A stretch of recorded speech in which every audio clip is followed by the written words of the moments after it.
À tous, c'est la première fois que je fais une présentation française. Mon français c'est très faible, mais je vais faire mon mieux possible. Ok. Je suis un fanatique à cuisine solaire. Je suis contaminé avec le virus de la cuisine solaire. S'il te plaît, ne me rapproche moi. Ok. J'ai beaucoup d'expérience à cuisine solaire. Après participer à la conférence à Granada à l'année 2006. Et bon, il y a un. Ok. Next. Tu vas. Bon, on peut faire la cuisine solaire quand il est clair. Mais on peut manger quand il est clair, quand il n'est pas clair. Ok? Qui a mangé aujourd'hui de quelque chose fait au four solaire? Qui? Il y a quelques personnes.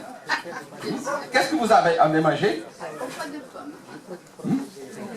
De la compote de pommes. Et qui va manger à ce moment quelque chose? Vous? Bon, avant de partir du Portugal, j'ai fait des gâteaux solaires. Des gâteaux solaires, des carreaux. J'ai deux carroubiers, 5 kilos, deux carroubiers. Je les cherche au four solaire, type boîte. Et après, je fais la farine. Et avec la farine, je fais les gâteaux. Les gâteaux. Et le gâteau à carreaux, le français me dit, bon, c'est pareil à pain d'épices. Bon. La meilleure forme de stocker l'énergie, c'est ça. C'est une façon de stocker l'énergie. On n'a pas de besoin de batteries électriques, on n'a pas besoin de batteries thermiques. Vous comprenez? Après, vous pouvez couper. Bon, j'ai beaucoup de diapositives ici seulement pour vous montrer qu'aux Alpes, mais aussi vous allez ici aux Pyrénées avec de la neige, vous pouvez cuire. Peut-être il est possible de faire un four solaire avec la neige. Peut-être, avec la réflexion, peut-être. Prochain. Et je l'ai dans ma poche. Cette photo-là, j'ai pris cette photo-là en Inde. Par exemple, en Inde, il y a beaucoup de personnes, des femmes, qui, pendant 3 à 4 jours de la semaine, elles cherchent de boire pour faire chaud, pour faire du pain, pour faire la cuisine. Mais elles marchent quelquefois 5-10 km. Là, plus 5 km retour. Mais il y a aussi des problèmes quand elles cuisinent à l'intérieur. Il y a beaucoup de fumée, de gaz. Des émanations. Et fumée, non, on dit? Des émanations. Bon. Et cause problème de santé. Si cette personne a un four solaire, elle peut cuire du pain, de repas avec le four solaire. Mais on sait qu'il y a des journées qui n'ont pas, on n'a pas de soleil. Comme à ce moment-là. À ce moment-là, il doit utiliser, par exemple, le bois, mais avec bon diapositif. Très efficient. Bon, ça c'est quand je suis en vacances, je vais avec ma femme et avec des amis pour un parc naturel. pour faire pique-nique. Et j'amène toujours mes fours solaires. 2, 3, vous pouvez voir l'autre côté de la paroi. Bon. Et ici, il est écrit à ce parc que beaucoup de personnes vont là. Et il est ici. Ce lieu est à vous. Gardez-le propre. Ne jetez pas de déchets sur le sol. Il est écrit là. Et j'ajouterai et eau dans l'air. Utilisez le four solaire. Merci. Bon, il y a 3 types de fours solaires que vous pouvez voir ici. Type panneau, type boîte, type parabolique. Type parabolique, on peut voir, c'est une façon qui quand on utilise le gaz ou l'électricité. Et les autres fours solaires sont plus lents. Okay. Bon, la première... Un autre? Un autre? Autre? Bon, autre? Ça a été la première fois, la première expérience publique que j'ai fait. Ma fille, que vous avez distribué les gâteaux, un petit pièce, un petit morceau, et on a décidé au 3 août de 2006, seulement 2 semaines après ma contamination, et on a décidé pour faire une fête d'anniversaire différente. On a décidé pour aller au jardin central de la cité de Faro, faire 4 fours solaires au début de la fête de l'anniversaire et faire le repas solaire pour les 30 enfants 10 années que ma fille a invité. Mais on a fait le plan pour ça, mais il y a aussi 15 adultes qui ne sont pas invités. Je parle du père, la mère, de 2 enfants. Bon. On a fait aussi le gâteau solaire et tout le repas pour les enfants et pour les adultes. 45 personnes avec seulement 9 fours solaires, très simple, du carton. Bon, vous pouvez faire quelques photos de pizza, etc. L'autre. Bon, c'est le four solaire Cookit que j'ai commencé avec ce four-là. Mais ça a improvisé, optimisé, avec une double réflexion. Mais à ce moment-là, pendant la première année, j'ai utilisé des potes.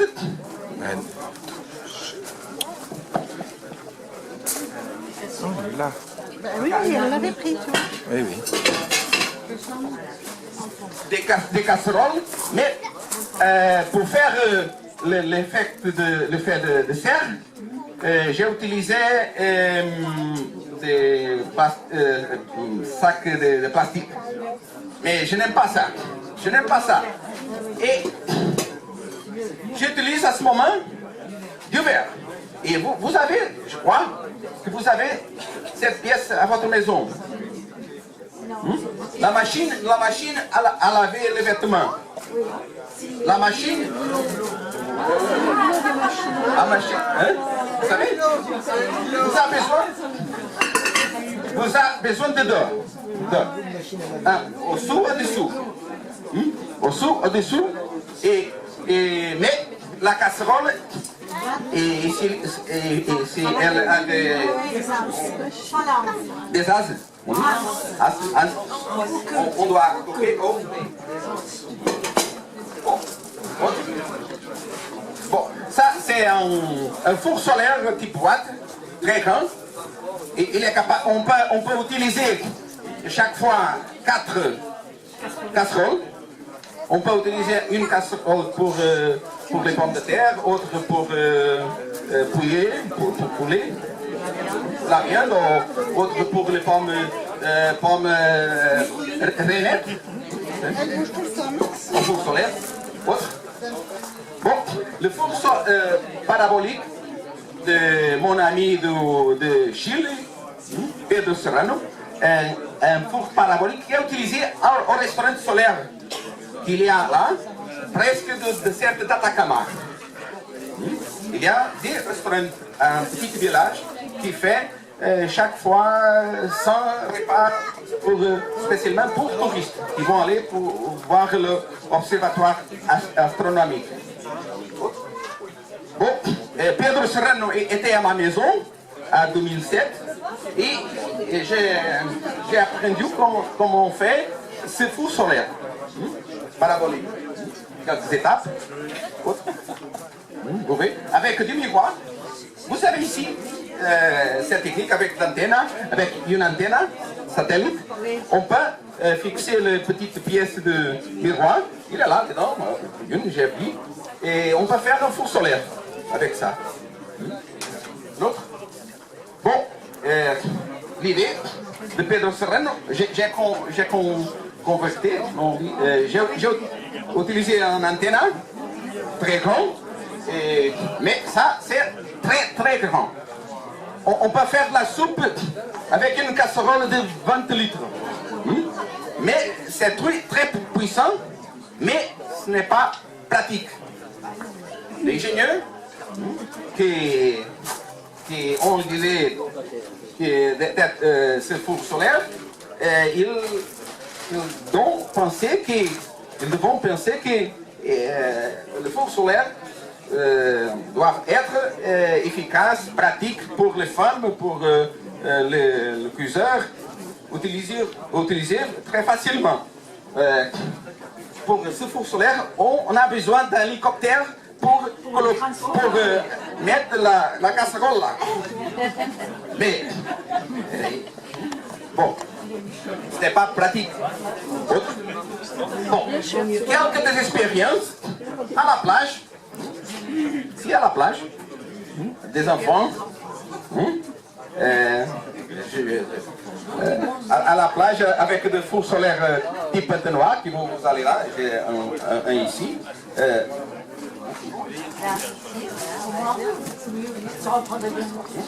Je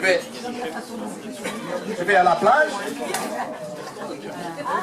Je vais à la plage comme ça, avec notre sac de casserole, les ingrédients pour faire un gâteau.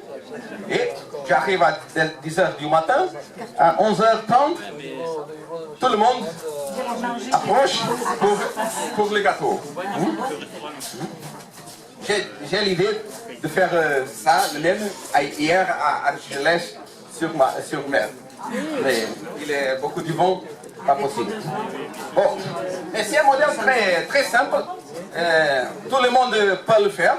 Je vous donner le schéma pour faire, avec les instructions. C'est très simple de faire ce four solaire. Vous doit être casserole noire et après vous doit acheter deux machines.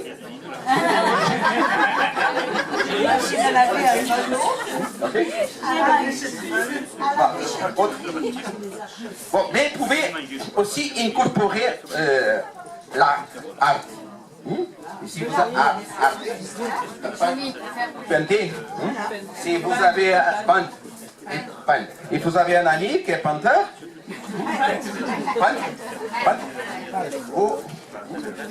c'est très fameux ça.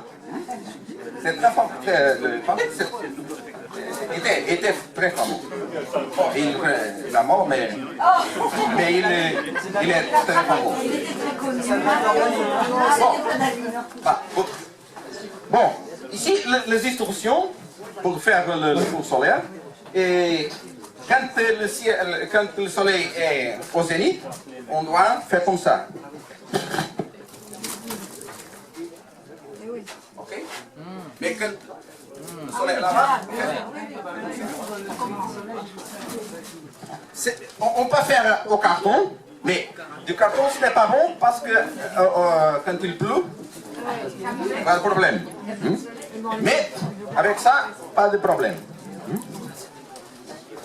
Et portable. Et quand il y a du vent, avec les ficelles, on met des briques. Bon, autre.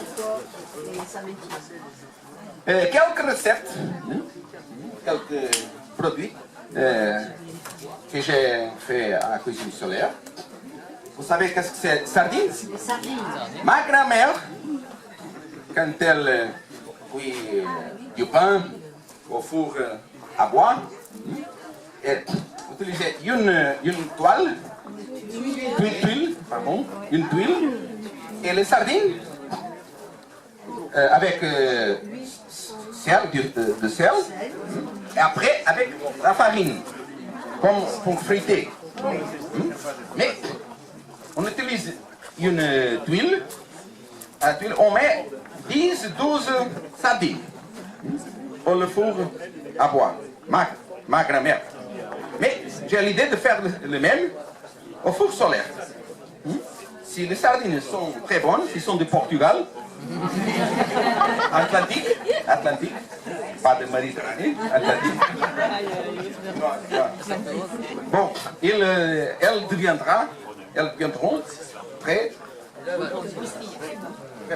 Bon, ici vous avez des figues. On peut faire sécher des figues. Figues avec d'almondes. Oui, des almondes. Autre. Bon, mais si vous êtes végétarienne,